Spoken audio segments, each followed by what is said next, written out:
I mean, I walked around for years of my life completely miserable and frustrated because I had employees that I felt weren't doing right by me. But if I was positive and I had a better mindset and a better system and more open communication, think about how different that would have been for me.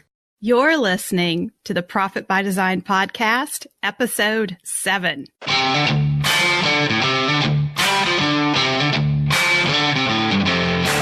You work hard in your business.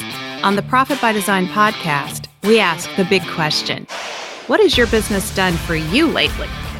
I'm Dr. Sabrina Starling, the business psychologist and your co-host on the Profit by Design podcast. Weekly, my co-host Mike Bruno and I bring you tips, tools, and strategies from our own experiences and from the experiences of our guests who are entrepreneurial thought leaders and real-life entrepreneurs, all to support you in making intentionally profitable and sustainable business decisions to live the lifestyle you desire.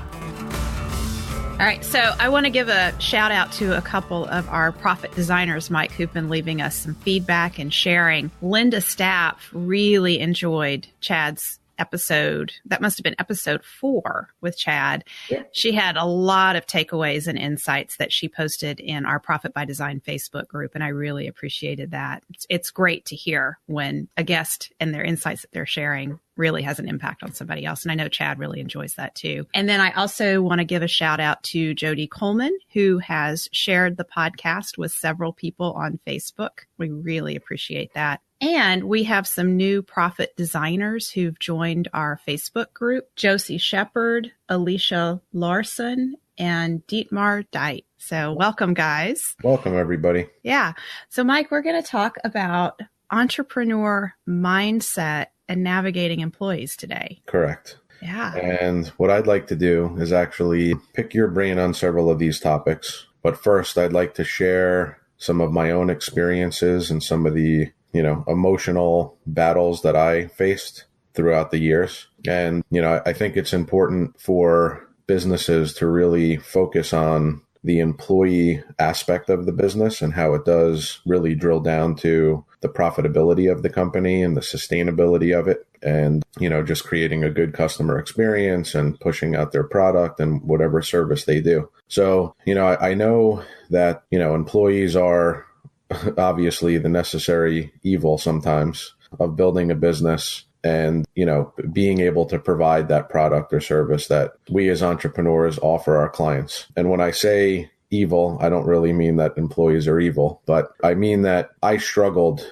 tremendously emotionally, and it just really took a toll on me personally trying to navigate the employee situation within my companies. So, one of the things that really troubled me in the beginning, and, maybe you can dig into it after I explain it, and maybe some other people are going through the same thing, is that I got very emotionally attached to the idea of having employees and then, in a weird way, wanting to treat them like family and friends and feeling like they were going to be there forever. And, it is a struggle, obviously, for all of us as business owners to find people. And when we find that person, we want to really believe in ourselves that we made the right choice in hiring that person. And, I always felt like, okay, I made this choice. I believed in the choice. It must be the right choice. And this is somebody who is showing up to work every day. And yes, I'm paying them, but they're here. And there's things that they might not be doing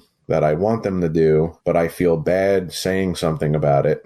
And then it's the whole self-doubt thing of, was this person right? Yes, I think it's right. So it's definitely a huge emotional battle. And I know when we were talking to Chad Hatfield in our previous episode, he was talking about the importance of, hiring process and getting the right people on board and just really developing a really good team. But, and he's 100% right. But how do we, as entrepreneurs, do that? I mean, how do we take the emotional side out of the equation and make it happen? Yeah. That is the real challenge. The whole people side of running a business baffles so many of us. And I got a PhD in psychology because I was so baffled by people. I felt like I have to spend many, many years studying this. This problem really perplexes me.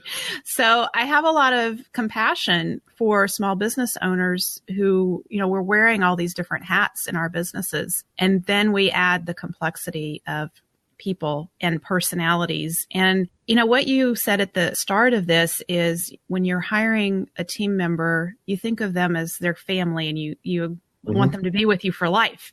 Yep. And I got to thinking about that, and I'm thinking about this analogy of children. And so when our kids come into our lives, they're going to be family forever, but they don't live in our household forever. And we can't expect to shape them and mold them in exactly the way we want them to be. We have to deal with who they are. And oftentimes who they are challenges us. And that's really our opportunity as parents to grow. I think there's a lot of similarities there with bringing team members on.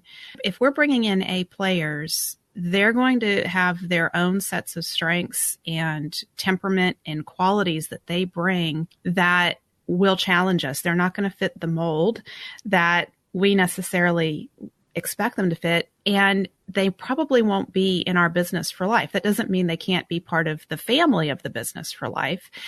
And so in many ways, we have to anticipate they're going to grow and they're probably going to leave us someday, just like our kids. Right. So if we go into it with that mentality that my job as the business owner is to develop this person and help them really tap their potential to be all that they can be, just as a parent, that doesn't mean that it's all rainbows and balloons and, yay, you're doing great things. A lot of times as a parent, we have to discipline our kids and we have to correct their behaviors and guide them and shape them along a path. And I think team members, it's very much the same way. We in our businesses have a way of doing things. We have our values, and we need those team members to conduct themselves in alignment with our values. And when that's out of alignment, that requires a discussion and a confrontation. But instead, what happens is if we have team members that we've brought on without even being aware of our own values or what their values are, there's going to be a lot of friction right from the start. And then we have to correct the behavior or intervene in some way. And that usually does not go smoothly. Those conversations are usually very challenging to have. And we business owners start to question ourselves. We go down the slippery slope of self-doubt and wonder, well, maybe I'm just not cut out to be a leader. Maybe I need to give up this dream. Maybe it's me. And you just start inside your head with all this garbage, the head talk, trash talk in your head. And that makes it less and less effective for you in how you're dealing with the employee's situation. So, Mike, I want to hear more of your thoughts on this. But before we go there, let's take a break and hear from our sponsors. This episode of the Profit by Design podcast is proudly brought to you by Contractor Business Solutions, the Small Business Consulting Group, and Tap the Potential, the home of How to Hire the Best and the 4-Week Vacation Program. Visit our website at profitbydesignpodcast.com to learn more about our sponsors and to catch previous episodes of the podcast. And by the way, while you're there, be sure to check out the conversation between Mike and I that 95% of entrepreneurs never have. We blow up the dirtiest little secret in the entrepreneurial world. Now, I went through a period of, I think in my earlier years, it was, the whole emotional roller coaster of kind of a more positive outlook on it. But again, more of a, it's my employee, but are they my friend or are they my family? And, how do I navigate that? And then after I had some employee failure over the years, right? And I'm not just saying it was the employee, obviously large portion of that was me as the employer. But then I got to a point of anger and massive frustration. And, I remember there was a point about 5 or 6 years ago where we ramped up the company to a sizable amount of employees. And I got so frustrated with the lack of performance that I then became almost enraged and very frustrated and thought, took my emotions out of it, but completely the opposite way. I started to think to myself, these are not people and they're not doing what they're supposed to do, and I have to fire them. And I almost took pride, not pride, but I almost felt, I don't even know what it is, because it's definitely based on a tremendous amount of hurt and frustration. So it's not even pride, but it was almost like, a badge of honor to say, I'm not afraid to fire anybody. And I went through a massive firing spree. So, what I'd like to get to in a couple minutes is, how we can maybe give, maybe some nuggets for some folks that are maybe struggling in different capacities with this. But, so from a psychological perspective, you have one emotional feeling, which is kind of like, the happiness, the trust, and everybody's doing the right thing by me, to this enraged type of emotional point where you're just like, everybody's out to get me and I have to protect myself and everybody is just a number. Maybe talk a little bit about that, and then how you get to the next level, stage 3, which is now I'm going to learn and not be so judgmental, and I'm going to figure out my way out of this. Yeah. So that experience is pretty common experience. It's a huge emotional roller coaster, and it's crazy making. So you're feeling hope and positivity, like, yay, we're all in this together. It's going to be great. And then you have one disappointment after another, and the frustration piles up, and you have all these demands coming out of those disappointments. So a team member screws up a job, and then you have to put in extra time, or other team members have to put in extra time. And so the stress just piles up and piles up. And really what's going on there is you're doing the best you can with the tool set that you have. And if you're not talking to other business owners or other entrepreneurs, if you're not hearing like these conversations that we're having here on this podcast, you start to think, wow, there's something wrong with me. I must be really screwed up here. Right. And it's just a matter of recognizing there's a process happening here, and there's some tools that you need to be able to deal with the situation. And I want to address too, kind of how you talked about that point where you got to where you were just enraged and totally frustrated and taking pride in firing people. I hear a lot of talk like that, and that's a huge buildup of frustration that we don't know what to do with. And so the only thing that we know to do with that is to start taking pride in, I can fire people. And we need to step back from that and realize that's more or less a symptom of, I need some help. I need some tools to figure out how to deal with this situation. And you, just in your comment here, you started alluding to where the answers lie as you started talking about looking at yourself and changing your mindset. So rather than me talk about what to do next to get out of that, you've had that experience. So maybe if you can talk some, Mike, about where you started to change and how that started to evolve for you. Sure.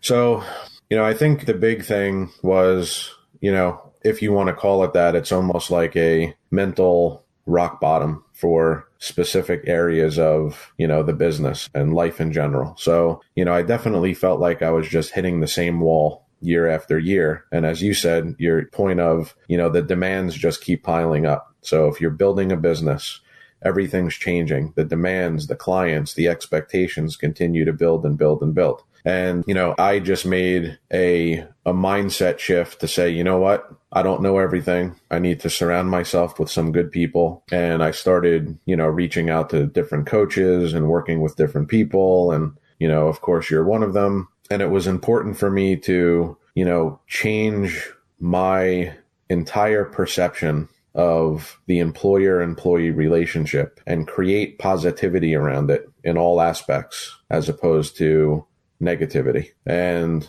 some examples of that would be, well, I have to hire somebody and I might need to let them go. That may seem negative, right? Depending on where you are in your mindset, but really it's a positive evolution of you as the business owner, and then the business itself, and maybe the evolution of even the employee. So, it's difficult. I'm thinking of this analogy right now. You're in the store, you see a shirt, you might even try it on in the store. You think it's okay, you bring it home, but then you don't like it, or you don't wear it and you want to return it, or it sits in your closet, right? It really is no different, right? Every employee has to test the employer and feel extremely comfortable. Every employer needs to do the same exact thing. And I think positively, it's okay if it doesn't work out. It doesn't mean that, I'm a raging lunatic or an employee, is a bad person. It just means that it didn't work, and it's okay because, they need to be doing some, I would hate, to see anybody do something that they don't like to do or they're not excelling at, right? Life is too short to be doing that. So it is important all around for people to be doing something that they're proud of, they're engaged in, their performance is high, they're excelling, it's an environment that fits them. And there's just so many factors that you can't tell through an interview and you can't tell through certain things. So, it's the positivity mindset of that. The other thing is, and oddly enough, the more I think about it, and I've been thinking about this now for probably 3 years. So it's, maybe I'm just a slow learner with this aspect of it, or maybe I just have so many other things going on. But, I just look at, any sports team out there that has a coach, right? They have a plan for the game, right? So they have a playbook for how they're going to play the game that week. They review video of their previous week's performance. They're constantly checking and improving, but that environment, it's expected, right? So if I'm a football player, I could expect that the coach is going to look at all my film from the previous game and say, hey, if you went this way or you swung the bat this way, it would be better. As business owners, a lot of us don't do that. We just expect employees to do whatever we think they should do, but we leave the coaching aspect out of it. So again, if I had the mindset 15 years ago, 10 years ago, 5 years ago, that, this is really a relationship that needs to grow day 1, day 2, day 3, day 4, day 5, every day of the employer-employee relationship is growth in some capacity. You need to have open communication. We need to talk to each other. What's working? What's not working? Is it meeting the expectations of the business and the business model? And, are we meeting their expectations? And if not, that's okay. We can part ways with a smile too, right? But I think if it's not addressed from day one and the business owner, or if I don't have that vision from day one and I'm saying, I'm hiring you, this is an open communication, we're very communicative here. We want to talk. We want you to excel. We want to excel. We're going to coach each other. I coach you, you coach me, right? We have an end result. We have a deliverable. How are we going to get there? Then it becomes, it's a complete paradigm mind shift. I mean, it's beyond belief, right? If we let all that frustration, like I just told you what happened to me for years. I mean, I walked around for years of my life completely miserable and frustrated because I had employees that I felt weren't doing right by me. But if I was positive and I had a better mindset and a better system and more open communication, think about how different that would have been for me. Yeah. Well, and you touched on this with having a system. And as you're describing this, you're talking about daily communication and recalibration with respect to here's what we're trying to accomplish. Here's what your role is. Here's what I need to be delivering to you as the employer to help you be successful in your role. What do you need from me to help you succeed? Where are you struggling? Where are you challenged? And if that's not happening, and most businesses, it doesn't happen. That's the norm, is just everybody hunkers down and tries to get things done, and it's chaos. But having those simple times scheduled to have those conversations, and I'll tell you something funny it's not really funny, but I think it just speaks to how profound something so simple on the surface can have such a big impact. In our small coaching groups, whenever we're bringing in new clients and they're talking about their employee challenges and their struggles, oftentimes another member will say, are you having weekly one-on-one meetings with them? And a lot of times the answer is no, because we're too busy. Who has time to have all these meetings? And the other members will gently, but very clearly say, if there's just one thing that you do that's going to have an impact, start having those short weekly one-on-one meetings with your team members and get those in the calendar.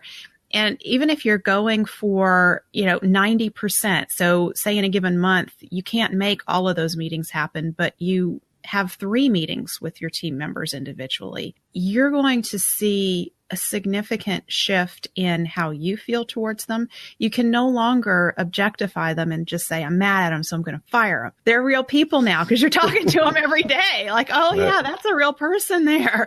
They have feelings and they have their reasons for why they're doing things. And so much of the errors and the missteps that happen in our workplaces are due to a lack of systems and a lack of communication. So the easiest thing is to put a system in place to start doing those weekly one-on-ones with team members. Absolutely. Yeah, I think you're 100% right.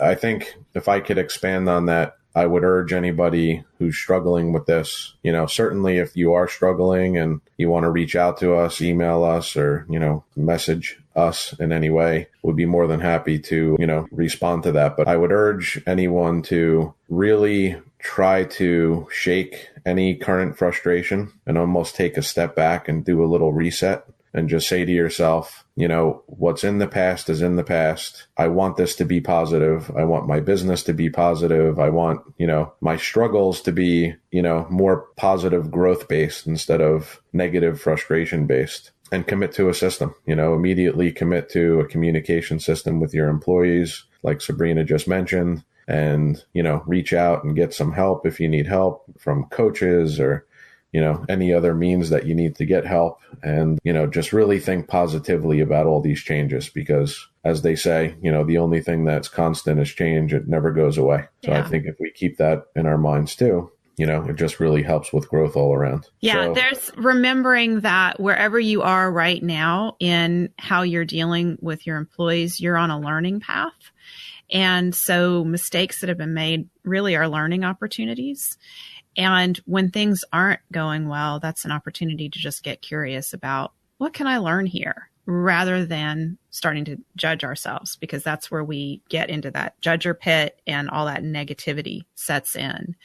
So I want to share a tool with our listeners around the weekly meetings. I have a short and sweet weekly meeting agenda, and we'll put a link to that in our show notes. And it will give you just the key talking points that you want to have, and you can have those meetings in 10 or 15 minutes with your team members starting right now. That's awesome. So Sabrina, lovely talking to you again today about this important topic that affected my life, but you helped me turn around. So thank you again for that. That's it. I guess we can wrap this one up. Yeah. Thanks, Mike. Thanks for sharing and being so open about your own experience, because I think other listeners can relate. So. No problem. All right. Till next time. Thank you, everyone. So, Profit Designers, Mike and I would love your thoughts on our conversation today. Join our conversation over in the Profit by Design podcast Facebook group. Share your thoughts, ask us questions, tell us what you want to hear about next or what you want us to dig into deeper. Visit our website at profitbydesignpodcast.com to access today's show notes and also access resources from our sponsors and tools that Mike and I have created for you. Be sure to subscribe to the show on whatever platform you're listening to. That way, you'll be sure never to miss an episode from us, and you'll get a notification as soon as we release the new one.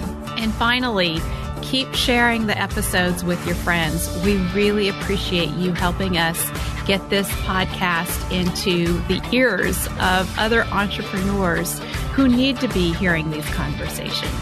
This is real life business. Keep your chin up and keep moving forward. You got this.